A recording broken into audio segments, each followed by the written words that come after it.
우리 지난주에는 예수님이 구약에 위대하다고 하는 선지자들보다 더 우월하시다, 더 뛰어나시다. 그리고 두 번째는 구약의 천사들을 통하여 하나님께서 말씀을 하시고 천사들을 통하여 일을 하셨는데 그 천사들보다 더 뛰어나신 분이다 라고 우리가 1장에서 선지자들보다 뛰어나고 천사보다 더 뛰어나다라고 그렇게 말씀을 하셨습니다. 그래서 두 가지가 두 종류의 사람보다 더 위대하다는 거죠. 선지자들과 그리고 천사들보다도 더 뛰어나다라고 이렇게 결론을 지었습니다. 그리고 이제 2장에 들어와서 예수의 유일성, 예수의 우월성이 계속 강조되고 있습니다. 말씀드린 바와 같이 이 히브리인들에게 이 서신을 써서 보내시면서 항상 걱정하는 것이 뭐냐면은 고난이 이 고난은 오늘 우리가 당하는 고난과 비교할 수가 없죠. 우리의 고난은 혈과 육에 대한 것이 아니에요. 그런데 이때 이 히브리서 공동체, 히브리인 공동체에는 혈과 육에 대한 고난이 사람들이 눈에 보고 고통 느끼는 것이 더 무서워 보이잖아요. 더 많이 느끼잖아요. 진짜 눈앞에서 믿음의 동료들이 죽는 것을 보는 거예요. 사자의 밥에 금투사의 칼날에 불에 사질러지는 모습을 직접 보는 거예요. 혈과 육에 대한 고통이, 핍박이 그냥 눈에 보이는 때 바로 이 히브리서가 쓰여졌다는 거예요. 그 핍박 가운데서 그 기독교 공동체 가운데 특별히 유대인 출신의 기독교인들은 우리 어차피 동일한 하나님인데 예수님을 통한 하나님을 믿지 말고 그냥 구약의 천사들이 전해준 하나님을 믿자. 그렇게 해서 옛날 복음으로 돌아가자. 옛날 구약 시대로 돌아가자라는 붐이 막 일어났다는 거예요. 고난이 너무 힘드니까. 그래서 로마 관원들이 순교자를 붙잡으면 묻잖아요. 예수 믿냐 이렇게 묻잖아요. 예수는 안 믿는데 하나님을 믿잖아요. 유대인들은. 그래서 하나님 똑같은 하나님이지 않느냐 이렇게 얘기하면서 차라리 우리 예수를 버리고 구약으로 돌아가자. 유대인으로 다시 돌아가자. 그래서 예수를 안 믿는다. 그래도 그리낌이 없는 거죠. 왜요? 하나님을 믿으니까. 그래서 그 고난 가운데서 돌아가기를 원하는 그 품이 막 히브리 공동체들 가운데서 막 일어나는 거예요. 그것을 붙잡고자 히브리서 기자가 히브리 공동체에 편지를 쓴 거예요. 여러분 오늘 영적인 타락은 벌써부터 시작되었죠. 그죠? 영적 타락은 기독교가 계속된 한해는 거치지 않죠. 주님 오실 때까지 계속될 거라는 거예요. 그런데 이제 이 자유 대한민국이라는 이곳에서 신앙에 대한 압박이 온다는 거예요. 물론 큰 교회 목사 이렇게 여의도에 있는 어떤 교회 목사들이 정치질 하다가 그런 짓 당한 건 당연한 거예요. 그러나 정치질 하지 않았는데도 그에 대한 핍박이 온다는 거예요. 교회에 대한 핍박이 온다는 거예요. 대표적인 게 뭡니까? 코로나 사건 때. 일방적으로 명절, 교회 문을 닫고 예배를 드리지 마시오. 그런 사건들. 그런 사건들이 온다는 거예요. 우리가 누구 대통령 지지하고 어떤 시장 군수 투표하는데 나서라라고 교인들 선동하지 않았음에도 교회, 잘 예배 드리는 교회 예배를 폐하라라고 명령을 걷게 온다는 게 뭡니까? 육적인 핍박은 아니지만 영적인 핍박이 더 심해지고 말을 안 듣니까 어떤 일이 납니까? 중국 교회 같은 경우에는 교회를 불살하는 거예요. 그리고 십자가를 끄집어 내리는 거예요. 그 성도들에게 수용소에 넣고 공산주의 사상을 강제로 주입하는 거예요. 여러분 중국 바로 새 건너편에 그 일들이 중국에서 일어나고 있는 거예요. 여러분 우리 이 대한민국에 오늘날 무슨 신앙 때문에 배폭받냐 그러는데 여러분 지금 중국에서 일어나고 있어요. 그 일이 지금 중국에서 일어나고 있다는 핍박은 현실이에요. 여러분 현재 진행형 ing예요. ing 현재 진행형 핍박이 없다고요? 있어요. 육신적인 핍박이 있다니까요. 그 핍박 지냈을 때 여러분 이 히브리서 기자를 통해서 쓰인 히브리서 편지를 통해서 그 핍박에 당했을 때 우리 어떻게 해야 되느냐? 오늘 두 번째 장을 맞이하면서 1절에서 말하기를 뭐라 그럽니까? 시대 조류에 따라가지 마라. 그렇게 나오죠. 시대 조류에 따라가지 마라.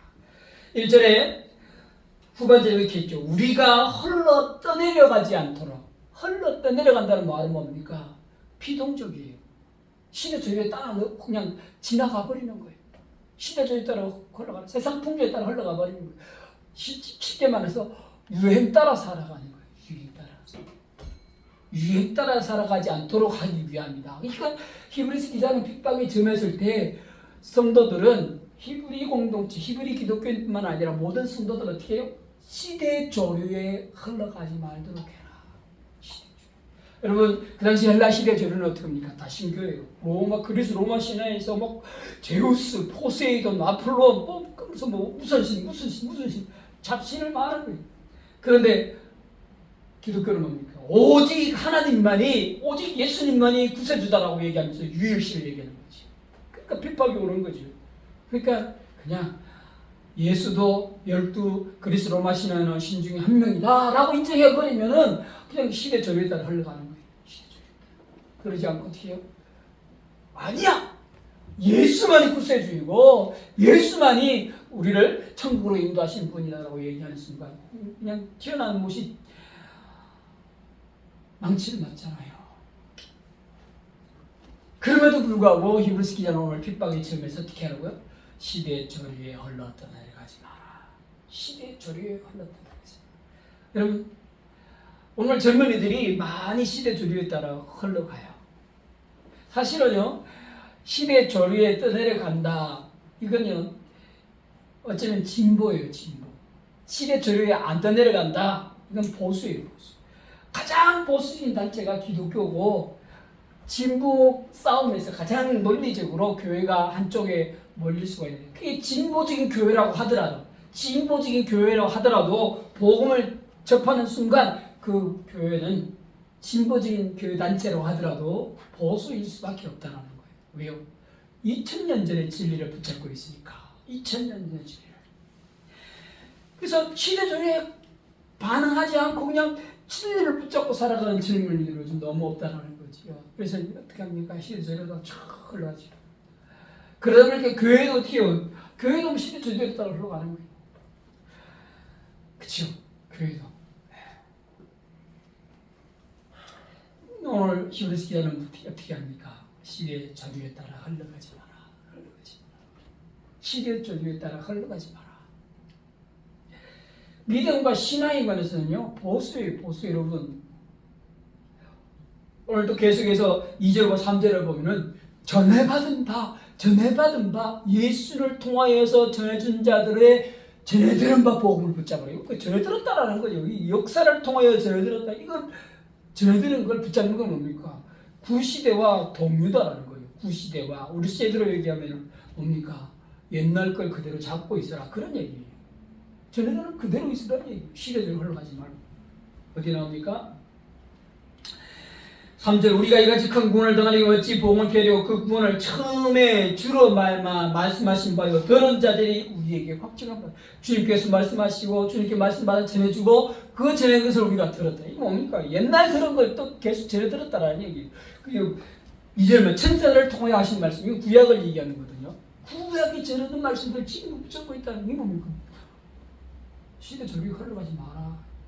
특별히 이 히브리 공동체가 위치한 곳이 어딥니까? 그리스 로마 헬라 지역이거든요. 철학 사주가 어떻습니까? 막 플라톤 철학, 아리스토텔레스 철학, 스토아 학파 이러면서 헬레니즘 문화 이러면서 막 기독교의 사상이 철학화되어 가는 거예요. 철학화되어 가면 어떻게 합니까?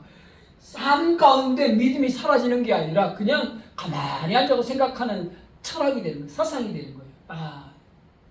행동하지 않는 믿음이 되는 거예요. 그 당시에 여러분 그리스 철학이 얼마나 대단합니까? 신앙이 믿음이 행동하는 믿음과 신앙이 아니라 그냥 사고하고 논증하고 말로 논증하고 하는 이것들로 말로름에 그친다라면 복음의 능력이 없어지는 거지요. 능력이 어디 있습니까? 행함에 있거든요. 그래서 1절에서 이 히브리서 기자는 얘기합니다. 시대 조류에 흘러가지 마라. 특별히 2절에 천사들을 통하여 하신 말씀이 견고하게 되어 모든 번제함과 순종하지 아니함이 공정한 보응을 받았거니 이 천사들이 말한 말씀이 뭡니까? 구약이거든요. 구약. 하나님께서 인간들의 직접 나타나셔서 말씀하지 않으셨잖아요. 다 천사들을 보내시고 또 선지자들을 보내서 인간에게 말씀하셨거든요. 그것이 기록된 게 뭡니까? 구약이거든요. 구약. 그 구약의 말씀도 천사들이 하신 말씀도 천사들이 한 말씀을 기록한 그 말씀도 순종하지 않으면 보응받고 벌을 받았는데 3절에 우리가 이같이 큰 구원이 뭡니까? 예수 그리스도를 통하여 주신 말씀이라. 이같이 큰 구원을 등한히 여기면 어찌 그 보응을 피하리요? 여러분 1장에서 천사보다 더 우월하신 예수님 그랬잖아요. 그런데 그 예수가 큰 구원을 선포했는데 천사의 말씀도 불순종해서 보응을 받았는데 더 크신 예수님이 하신 말씀을 불순종하면 보응이 있겠느냐 없겠느냐? 더 큰 보응이 있을 때 보응이 뭡니까? 처벌이라는 거예요. 보응이 처벌이 있을 것이다라고 율식자는 얘기하고 있다는 거예요. 그래서 이 예수를 통한 큰 구원이 어떻게 왔다고요? 처음에 주로 말씀하신 바요. 그렇죠? 주는 예수님이죠. 예수님이 말씀하신 바고 그리고 그 들은 자들이 누굽니까? 우리가 누가복음 쭉 봤잖아. 12제자들과 또 70문도들과 또 조금 더 확장하면 사도행전에서 120문도들과 조금 더 확장하면 고린도전서 15장에 500여 형제 이거거든요. 12명, 70명, 그리고 120명, 그리고 500여 형제. 이 예수님께서 말씀을 핵심 제자들에게 전하시고 점점 범위가 넓어지는 숫자가 성경에 그렇게 나오는 거죠. 그래서 그 전해드린 것들이 이제 어디로 왔습니까? 헬라 지역에 사는 지금 오늘날의 그리스와 로마 지역에 사는 유대 공동체까지 왔다라는 거죠. 그래서 그것을 전해드렸다라는 거죠. 그래서 우리가 확정한 바 되었는데, 근데 그 이 복음이 진리라는 것을 어떻게 하느냐? 4절 말씀에 하나님도 표적들과 기사들과 여러 가지 능력과 및 자기 뜻을 따라 성령을 나누어 주신 곳으로서 그들과 함께 증언하셨느니라. 하나님도 예수가 전한 복음이 진리라는 것을 기적으로, 표적으로 성령에 나타나심으로 증언하셨다. 진짜다라고 보여주셨다는 거예요. 한국 교회에 표적이 없죠? 안 믿는 사람이 없는 거예요. 이 예수를 모르는 사람이 없는 거예요. 선교 현장에 왜 기적이 나타나죠? 이거예요. 진리임을 드러내기 위해서 하나님이 선교 최전방에는 기적이 나타나게 하시는 거예요. 증거로. 야, 예수의 말이 진짜야. 그 말이거든요. 기적과 표적과 성령의 역사로 그 예수의 말씀이 참인 것을 하나님이, 성부 하나님이 직접 증언하셨다라고 얘기하면서 1절부터 4절까지 큰 구원을 붙잡음으로 시대의 조류에 흘러가지 않도록 하라라고 얘기하고 있다는 거죠. 두 번째 부분은 5절부터 10절 말씀까지입니다. 5절부터 10절까지 뭐가 나옵니까? 그러면 예수 그리스도께서 왜 오셨는가? 왜 오셨는가에 대해서 얘기하고 있죠. 하나님이 우리가 말한 바 장차 올 세상을 천사들에게 복종하시냐 아니라, 여러분 장차 올 세상이 어떤 세상입니까? 하나님이 다스리는 나라. 하나님이 다스리는 나라. 근데 히브리서 오늘 뭐라 그럽니까? 천사들이 그 하나님 나라를 다스리게 하지 않으셨다. 하나님이. 그럼 누가 다스리죠? 당연히 예수님이 다스린다. 천사들이 다스리는 게 아니라 예수님이 다스리게, 천사들에게 복종하게 하시게 아닌 것이다. 하나님 나라는 천사들에게 복종하는 나라가 아니고 예수 그리스도께 복종하는 나라다. 결론적으로 5절을 그렇게 얘기하고 있는 거죠. 그래서 6절에 이제 그것을 논증하면서 구약의 성경을 인용하지요. 그러나 누구인가가 어디에서 증언하여, 이제 시편 8편 말씀이죠. 사람이 무엇이게 주께서 그를 생각하시며 인자가 무엇이게 주께서를 돌보시나이까. 그를 잠시 동안 천사보다 못하게 하시며 영광과 존귀로 관을 씌우시며 만물을 그 발 아래 복종하게 하셨느니라. 그래서 시편 8편 4절의 말씀이죠. 이제 이건요, 우리가 구약의 말씀들은 다 중히 두 가지 뜻을 가지고 봐야 된다. 이 시편 8편은요 다윗이 기록했어요. 다윗이 기록했는데, 다윗이 시를 쓰면서, 이 시는 보통 그렇잖아요. 자신의 감정과 환경에 대한 반응이 시로 나오잖아요. 그렇죠? 시인들이, 그래서 환경과 자신의 감정에 민감한 자들이 시적 민감성을 얘기하는데, 시적 민감성을 가지고 시를 짓잖아요. 다윗도 시적 민감성이 많았죠. 시편에 보면 다윗의 시편이 엄청나잖아요. 기록 안 된 것까지 하면 엄청나거든. 유대의 전승에 내려오는 거예요. 근데 기록된 거 시편 150편 중에 다윗의 시편은 엄청나잖아요. 이 시적 민감성이 있었다는 거예요. 그래서 자기 형편과 처지와 또 환경에 반응해서 시를 썼는데 자기도 모르는 새에 하나의 역사 가운데 그 속에 뭐가 들어가 있습니까? 메시아에 대한 예언이 들어가 있다. 메시아에 대한 예언. 그러면 이 구약의 모든 내용은 뭐지요? 오실 메시아에 대한 기록이다라는 거예요. 오실 메시아. 메시아에 대한 예언의 말씀이라는 거예요. 이 시편 8편도 마찬가지. 다윗이 기록했지만 자기 시적 민감성을 가지고 자기 형편과 처지를 노래했지만 그 속에 메시아에 대한 예언이 있다. 이게 바로 메시아의 예언이라는 거지. 사람이 무엇이기에 주께서 그를 생각하시며 인자는 무엇이 그를 돌보시나이까. 이건요 중위법이라고 그랬지. 이건 예수님을 얘기한 것일 수도 있고 하나님이 사람을 사랑하셨다. 이러면 이 시편을 가지고 요한복음 3장 16절에서는 뭐라고 그럽니까? 하나님이 세상을 이처럼 사랑하사 이렇게 나오거든요. 하나님이 세상을 이처럼 사랑하사 독생자를 주셨으니 요한복음 3장 16절에 그렇게 나와요. 이 구절이 바로 그거거든요. 사람이 무언데 인자가 무언데 인자는 한자로 사람이잖아요. 인자가 무언데 하나님께서 우리를 생각하셨는가? 그러면서 7절 이게 또 인자 사람이라는 것은 예수님을 동시에 일컫는 것도 된다는 거예요. 그래서 7절에 연결되는 거죠. 그를 잠시 동안 천사보다 못하게 하시며 이 인간도 마찬가지예요. 여러분 우리가 1장에서 보면 천사는 어떤 존재라고요? 상속자들을 섬기는 존재. 14절 말씀 볼까요? 14절 1장 14절 마지막 부분에 뭐라고 했습니까? 모든 천사는 섬기는 영으로서 구원받을 상속자들을 위하여 섬기라고 보내심이 아니에요. 이거 뭡니까? 하나님의 자녀인 우리들보다 못한 자들이 천사들이에요. 능력은 우리보다 뛰어날지 모르지만 지위는 우리보다 낫다는 얘기죠. 예수와 비교해서 천사는 낫다는 것이죠. 그거거든요. 7절 그를 잠시 동안 그는 우리 인간 혹은 예수님 두 달 얘기하는 거죠. 그를 잠시 동안 천사보다 못하게 하시며 천사보다 못하게 했던 얘기가 뭡니까? 인간 되게 하시고 죄를 범하게 하셨다는 거죠. 상속자가 되기 전에 우리가 상속자가 되기 전에 일반 자연인들은 천사보다 못하는 거죠. 하시며 그리고 결론적으로 영광과 존귀로 관을 씌우셨다. 우리가 상속자가 되면 영광 얻는 거지요. 천사들이 우리를 섬기는 거예요. 예수님은 마찬가지. 예수님도 십자가 고난 받으시고 승천하시면 영광과 존귀로 관을 세우시는 거죠. 8절 만물을 그 발 아래 복종하게 하셨느니라. 이러면 상속자들은요, 우리는요, 하나님 나라를 기업으로 받는다라고 그랬어요. 마태복음 5장에 복이 있는 자, 이 팔복에 대해서 얘기하시면서 그죠? 마음이 가난한 자는 복이 있나니 제가 하나님 나라를 차지할 것이다. 하나님 나라를 찾고 하나님을 상속받는 하나님 나라. 그래서 어떻게 해요? 존귀와 영광을 예수님과 같이 우리 사람들도 받게 된다는 이 중의로 해석이 두 가지 의미로 해석이 된다는 거죠. 그러면서 8절 말씀을 보면 예수 그리스도에게 포커스를 맞췄죠. 아까 5절부터 10절까지 예수 그리스도가 왜 오셨는가에 대해서 얘기한다고 말씀을 드렸지요.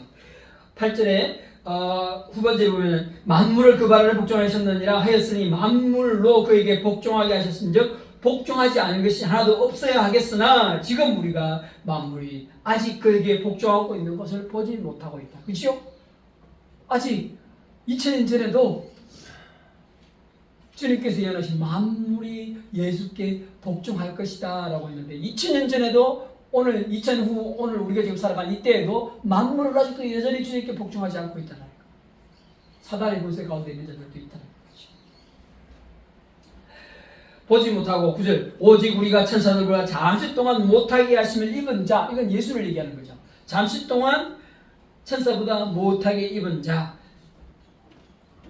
곧 죽음의 고난을 받으신 이유로 말미암아 영광과 존귀로 관을 쓰신 예수를 보니 앞으로 앞에 쭉 꾸민 말이 마지막에 예수라는 단어에 이렇게 수식을 한다는 거죠. 예수를 보니 이를 행하시는 하나님의 은혜로 말미암아 모든 사람을 위하여 죽음을 맛보려 하십니다. 잠시 천사보다 잠시 동안 못하게 된 예수님이 왜 못하게 되었다고요? 죽음을 맛보게 하기 위해서. 죽음을 맛보게. 천사는 죽지 않잖아요. 그런데 예수가 죽기 위해서는 천사보다 못하게 되어 된다는 거예요. 잠시 동안. 그래서 죽음을 맛보게 하기 위해서 천사보다 못하게 되신 예수. 10절 그러므로 만물이 그를 위하고요. 그는요 예수님이 아니라 하나님이에요. 성부 하나님. 만물이 하나님을 위하고 또한 하나님으로 말미암은 이가. 하나님으로 말미암은 이가 누굽니까? 예수잖아요. 예수님. 하나님으로 말미암은 예수가 많은 아들들을 이끌어 영광에 들어가게 하시는 일에 그들의 구원의 창시자들을 고난을 통하여 온전하게 하심이 합당하도다. 이 고난은요 배신과 채찍맞음과 죽음까지 다 포함되는 거예요. 예수 그리스도께서 구원의 창시자라는 말을 얘기하는 거지. 그래서 연약한 자들을 돕기 위해서 예수 그리스도께서 오셨다. 10절에 그렇게 예수 그리스도가 천사보다 잠깐 못하게 되신 이유가 무엇이냐? 고난, 죽음의 고난을 당하기 위해서. 천사는 죽지 않으니까 천사보다 뛰어난 예수님이 죽을 수가 없잖아요. 그래서 죽기 위해서 여러분 죽기 위해서 예수님께서 천사보다 못하게 되었다는 거예요. 죽기 위해서. 인간은 천사보다 태생적으로 못해요. 상속자가 되기 전에, 예수를 믿기 전에는 태생적으로 못해요. 그러나 하나님이신 예수님은 인간의 몸으로 오셨지만 죽기 위해서 천사보다 못하게 되셨다는 거예요. 죽기 위해서. 그 죽을 예수님께서 받으신 고난이다.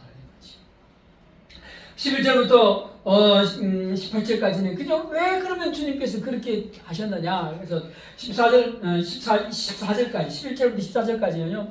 똑같이 예수님께서 우리와 같이 죽을 수도 있고 또 하나님과 마찬가지 예수님과 마찬가지로 우리도 하나님으로부터 말미암았다는 것은 어떻게 원천이 어딘가를 나타내는 거죠. 하나님으로부터 왔다는 말미암았다는 얘기는 유래를 얘기하는 거죠. 인간은 하나님으로부터 왔다. 예수님도 하나님으로서 왔다는 거죠. 그래서 하나님, 성부 하나님으로서. 그래서 11절에 그렇게 얘기하죠. 거룩하게 하시는 이 누굽니까? 예수님. 거룩함을 입은 자가 누굽니까? 우리 상속자들, 하나님의 자녀들. 그러니까 거룩하게 하시는 이와 거룩함을 입은 자가 다 한 근원에서 난지라. 그 근원이 누구지요? 하나님입니다. 그러므로 형제라. 한 근원에서 한 아버지 밑에서 나왔으면 그 사람들의 관계를 뭐라 그럽니까? 형제라 그러지 않나요? 물론 남자 형제를 형제라 그러지만 통칭적으로 형제라 그러지 않나요? 형제라 부르시기를 부끄러워하지 아니하시고 그리고 시편에서 이르시되 내가 주의 이름을 내 형제들에게 선포하고 내가 주를 교회 중에서 찬송하리라. 내가 주의 이름을 내가는요 예수님이에요. 내가 예수가 주의 이름 그러니까 성부 하나님의 이름을 내 형제들에게 선포하고 내가 주를 교회 중에서 이 교회라는 단어는 이제 히브리서 기자가 첨가한 거예요. 원래 보면 시편에 22편에는 회중에게 말하리라 그렇게 얘기하거든요. 회중이 교회를 얘기하는 거예요. 다윗이 쓴 시편인데 다윗이 자기를 따르는 400명 혹은 600명 무리에게 하나님의 이름을 막 얘기했다는 얘기예요. 피난하고 지금 도망다니는 다윗이 시를 쓰면서 그렇게 얘기하는 거예요. 내가 하나님 때문에 기름 부음을 받았고 내가 하나님 때문에 이 나라 왕이 될 텐데 내가 너희들을 형제라 얘기한다.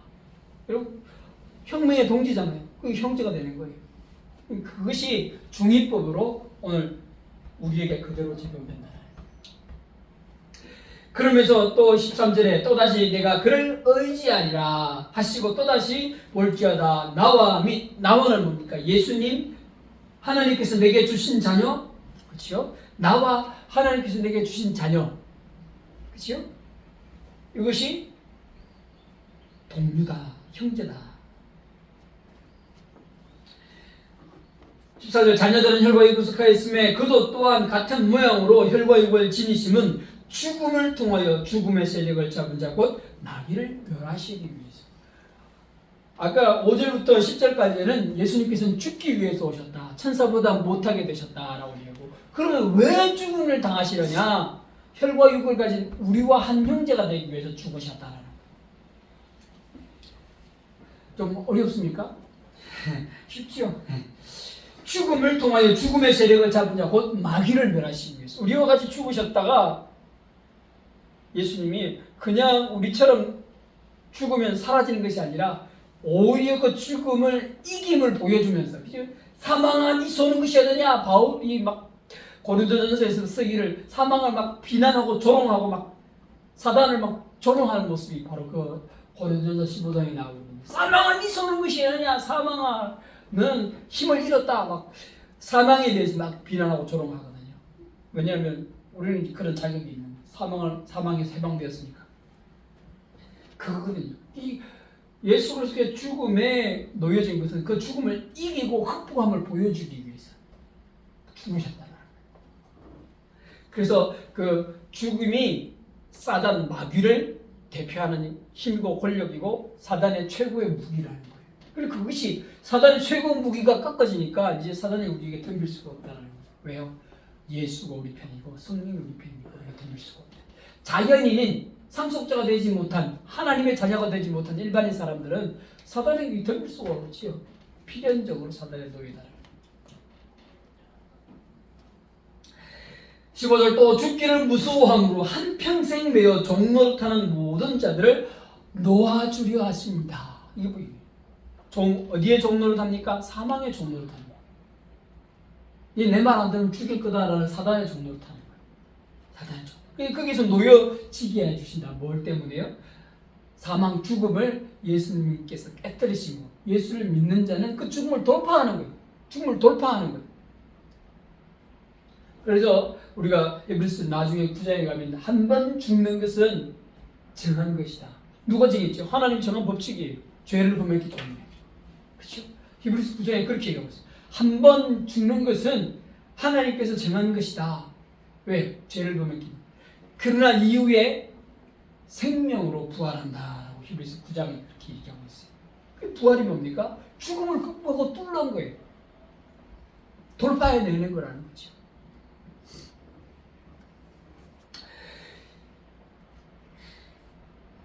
이는 확실히 천사들을 붙들어 주려 하심이 아니고 천사가 아니고 오직 아브라함의 자손들을 붙들어 주려 하심. 아브라함 자손이라고 그러는데 이게 누굽니까? 바로 이 유대인 기독교인들이에요. 유대인 기독교인들.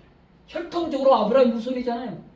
이 사람들이. 그래서 수신자들이. 아브라함의 자손은 니들을 붙잡기 위해서 예수께서 죽으셨다.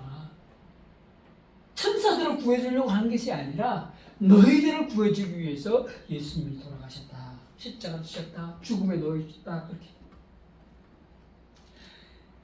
17절 그러므로 그가 범사의 형제들과 같이 되시니 마땅하도다. 형제들이 누굽니까? 우리와 같이 되시니 마땅해. 죽으심이 마땅하다. 죽어야만 부활이 있는 거예요. 예수 그리스도의 죽으심이 없으면 부활이 없는 거예요. 우리도 마찬가지예요. 우리가 죽음이 있어야 부활이죠. 안 죽은 사람에게 네 부활했냐라고 말하는 게 가당합니까? 죽었다가 다시 사는 사람에게는 부활이 있는 것이지 안 죽은 자들에게 부활이 없는 거예요. 그리고 죽어서 쭉 계속 죽어 있는 자들에게 네 부활했냐라고 묻는 그런 어리석은 질문이죠. 다시 살아난 자들만 죽었다. 그래서 천사들이 아니라 혈과 육을 가지시고 예수님처럼 죽음에 취했던 자들을 주님께서 붙들어 주신다. 17절 그러므로 범사의 형제들과 같이 되심이 마땅하도다. 이는 하나님의 일에 자비하고 신실한 대제사장이 되어 백성의 죄를 속량하려 하심이라. 여러분 중보하는 자가 두 명 있는데 구약에서는 한 명은 선지자고 한 명은 제사장이에요. 선지자는 하나님 편에서 하나님을 대변해요. 제사장은 인간 편에서 인간을 대신해요. 근데 예수님이 인간 편에서 인간을 대변해요. 하나님을 향하여. 그게 뭡니까? 대제사장입니다. 대제사장. 하나님, 내가 죽어보니까요, 이 사람들과 같이 혈과 육을 가지고 죽어보니까 얼마나 아픈지 모릅니다. 얼마나 두려운지 모릅니다. 그렇게 얘기하면서 그 두려움 때문에 저 사람들이 넘어집니다. 저 두려움 때문에 사람들이 실패합니다. 인생에 실패합니다. 하나님 믿는 것에 실패합니다. 용서해 주십시오. 나를 받으시고 용서해 주십시오. 바로 이 예수님의 대제사장에 관달하는 거예요. 옛날 대제사장들은 짐승을 잡으면서 주님, 저 사람을 대신 이 짐승을 죽였으니까 저 사람을 용서해 주십시오 그랬다고 한다면, 그 옛날 구약의 대제사장들과 다르게 주님은 자신을 바치는 거죠. 내가 죽었으니까 나 대신에 저 사람을 살려주십시오. 저 사람의 실패를 용서해 주십시오. 저 사람의 범죄를 씻어주십시오. 하나님을 향하여서 예수님이 그렇게 중보하는 거예요. 인간을 위해서. 17절, 18절에 그렇게 얘기하고 있죠. 그가 시험을 받아 고난을 당하셨죠. 고난은 죽음의 고난까지, 죽음의 어려움까지 고난이. 그가 시험을 받아 고난을 당하신즉 시험 받는 자들을 능히 도우실 수 있느니라. 야, 이때에는 이런 고난 당할 때는 이걸, 이런 어려움 당할 때는 이걸 필요한 걸 주님께서 아는 거예요. 아시는 거예요. 그래서 그때마다 공급해 주시고, 결정적으로 죽었느냐? 내가 생명을 들어 넣어 주겠다. 그러니까 십자가를 지고 힘드냐? 내가 힘을 공급해 주겠다. 생명 넣어야 할 때, 지혜를 넣어야 할 때, 우리 인간이 연약할 때, 힘을 넣어줘야 할 때, 지혜를 넣어줘야 할 때, 생명을 넣어줘야 할 때를 예수님께서 아신다는 거예요. 왜요? 예수님 그걸 경험하셨으니까. 그래서 우리가 당하는 순간순간마다 그걸 넣어줘. 아, 너 친구가 필요하냐? 친구 넣어주고. 너 선생님이 필요하냐? 선생님 넣어주고. 너 육체의 강함이 필요하냐? 육체의 강함을 넣어주시고. 너 생명을 잃었냐? 생명을 넣어주시고. 이게 바로 예수님이 대제사장으로서 우리를 중보하시는 모습이에요. 경험하셨으니까. 당신이 경험하셨으니까. 그럼 백문이 불여일견이란 말 우리 사도선 잘 알잖아요. 한자 쓰면 잘 알잖아요. 백문이 불여일견. 100번 들어봤자 한 번 체험한 것만 못하다라는 거지요. 예수님이 좀 체험하셨잖아요. 인간 체험. 그래서 우리 입장을 아시고 우리의 필요를 아시고 우리가 가장 필요한 것이 무엇인지 아시고 그때그때마다 공급해 주시는 예수님. 그래서 인간이 되심으로 천사보다 못하게, 잠깐 못하게 되시고, 나중에 잠깐이 아니라 한 30년이죠. 한 30년 잠깐 못하게 되시고 천사보다 다시 영광과 공급. 예수님이 그렇게 인간들을 위해서 오셨다. 인간을 위해서, 우리를 위해서, 아브라함의 후손들을 위해서 잠시 잠깐 못나게 되셨더라. 그러나 이제 그 일을 이루시고 대제사장이 되어 우리를 위해서 중보하실 예수를 보시기를 바랍니다. 여러분, 오늘 말씀을 드러내겠습니다. 여러분, 교회는 핍박 안 받은 적이 없습니다. 그지요? 교회 핍박이 안 받은 적이 없어요. 우리 개신교도 마찬가지예요. 개신교도 핍박을 받았어요. 로마 중세 시대 때 종교개혁자들이요, 막 자기를 따르는 교회들과 로마 교회를 따르는 교회들과 전쟁을 했어요. 100년 전쟁. 종교개혁자들이 전쟁을 했어요. 자기를 따르는 교회들과 합쳐서 중세 가톨릭과 전쟁을 했어요.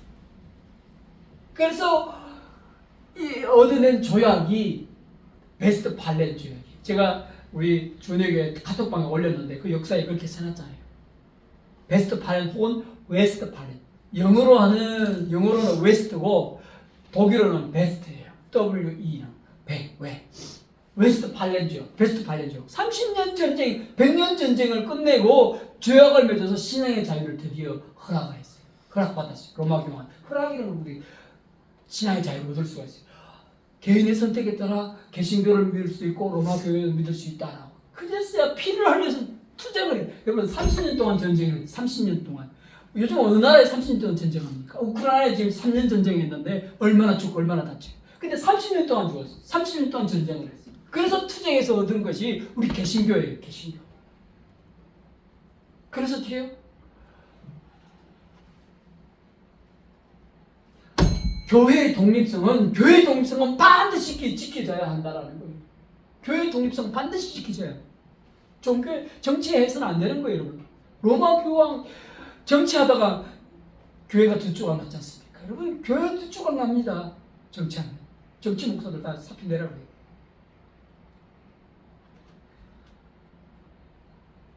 개혁자들이 피를 흘려서 얻은 게 교회의 독립이에요. 정치로부터의 교회의 독립.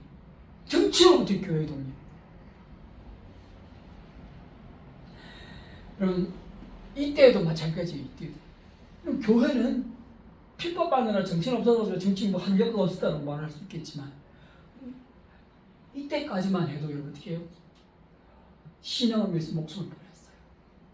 근데 교회가 로마에 공인되고부터 정치하기 시작했어요. 정치하니까 어떤 일입니까? 교회가 조각났어요. 1차 조각났어요. 로마 교회와 정교회가, 가톨릭과 정교회가 갈라졌어요, 여러분. 가톨릭과 정교회가 갈라졌어요. 1차. 그리고 종교개혁 시대에 또 갈라졌어요. 또 갈라졌어요. 교회가. 개신교회와 로마 교회가 또 갈라졌어요. 정치하는 그렇다니까요, 여러분. 목사들은 정치 나서면 안 됩니다. 성도들은 물론이고요. 이때 히브리 공동체가 정치적으로 핍박받아서 술을 안 쓰고 데모 안 하고 반란 안 일으키고 기독교인들 안 그랬어요. 그냥 목숨 내밀었어요. 그래서 결국 로마를 정복했다니까. 로마를 이길 수 있었다니까. 이 시대 조류에 우리가 휩쓸리지 마시고 믿음과 신앙 가운데 서실 수 있기를 바랍니다. 1절에 얘기하고 있잖아요. 1절에 2절 모두를 기록하기 전에 히브리서 기자는 그렇게 얘기하고 있잖아요. 시대에 따라 흘러가지 않게 하기 위해서. 시대에 따라 흘러가지 않게 위해서. 믿음은 시대에 따라 흘러가는 것이 아니고 변함이 없는 불변의 진리를. 이 정치는 여러분, 정치는 불변의 진리가 아니에요. 불변의 진리는 신앙과 믿음밖에 없다는 거예요. 불변의 진리는, 정치는 여러분 시대에 따라 바뀌잖아요. 제국주의가 득세될 때, 민주주의가 득세될 때, 자본주의가 득세될 때 세월이 따라 달라요. 그러면 그 세월의 흐름에 변함이 없는 건 신앙밖에 없는 거예요. 신앙이. 교회가 그걸 지키고 있는 거예요. 정치에서는 안 되는 거예요. 왜 시대에 따라 변하는, 조류에 따라 변하는 정치에 들어가려고 합니까? 정치를 비판하고 났습니다. 시대의 흐름에 따라가지 않는 끼어있는 우리 신도들 다 될 수 있기를 주님으로 축복합니다. 기도하겠습니다. 사랑 많으신 아버지 하나님 참 감사합니다. 주께서 우리를 사랑하여 주셔서 오늘 히브리서 기자를 통하여서 교회가, 오늘 성도들이 예수의 큰 구원을 붙잡고 어디에 위치해야 하는지를, 아버지 또 예수가 우리를 위해서 어떤 희생을 하였는지를 다시 발견하게 하시니 감사합니다. 오늘 우리는 주님께서 우리를 위해 헌신하시고 희생하신 그 희생을 딛고 아버지 우리도 주님처럼 살아갈 수 있도록 도와주시옵소서. 그것이 아니라 우리의 욕망과 우리의 유익과 우리의 편의, 교회의 이름을, 예수의 이름을 앞세우면서도 자신의 유익과 자신의 편의와 자신의 명성을 위해서 나서지 않도록 아버지 주님 도와주시옵소서.